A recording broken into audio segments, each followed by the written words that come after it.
अस्सलाम वालेकुम, क्या हाल है मेरे अजीज़ दोस्तों। दुआ करता हूँ कि आप सब लोग खैरियत से होंगे। ये वीडियो ख़ास करके कौम के बड़े लोगों के लिए, रहनुमाओं के लिए, जो अपने आप को रहबर समझते हैं, कौम की आवाज़ समझते हैं और अपने आप में कुछ हैं,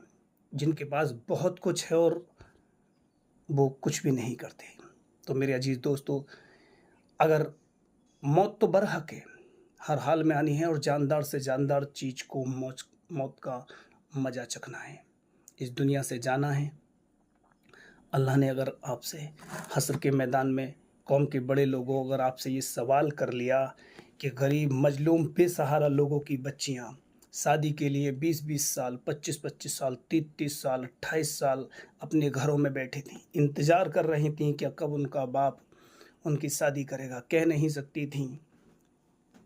लज्जा और शर्म के मारे।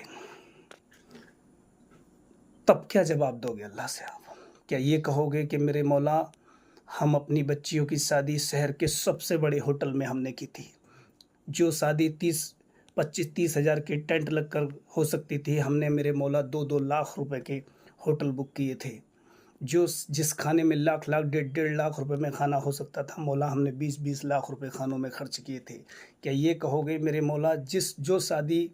5-7 लाख रुपए के दहेज में हो सकती थी, हमने 2-2 करोड़ रुपए खर्च किए थे, 1-1 करोड़ की गाड़ियाँ दी थी अपनी बेटियों को, ये कहोगे? दूसरी चीज़, मेरे कौम के रहनुमाओं और रहबरों, पैसे वाले लोगों, अगर अल्लाह ने आपसे ये सवाल कर लिया हश्र के मैदान में कि कमज़ोर तक़वे के लोग, बेसहारा लोग,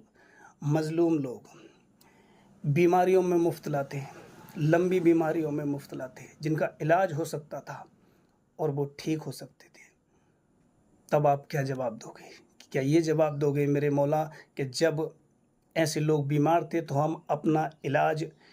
जो हमारे देश में सबसे बड़े हॉस्पिटल थे, उनमें अपना इलाज करा रहे थे, या दुनिया के सबसे बड़ा जो डॉक्टर है, हम उसको तलाश कर रहे थे कि उसके पास जाकर अपना इलाज कराएँ? ये जवाब दोगे क्या? और दूसरी चीज़, जब लोग परेशान थे, खाने के लिए खाना नहीं था, पहनने के लिए सही कपड़े नहीं हैं, कुछ लोगों के पास घर नहीं है, छत नहीं है, उनके सरों पे ऐसे-ऐसे लोग हैं कि जिनके पास जिस्म तो है, जान तो है, लेकिन रहने के लिए छत नहीं है, घर नहीं है। तब क्या जवाब दोगे अल्लाह ने कि आप क्या कर रहे थे? क्या ये जवाब दोगे मेरे मौला कि हम हर साल उम्रा कर रहे थे,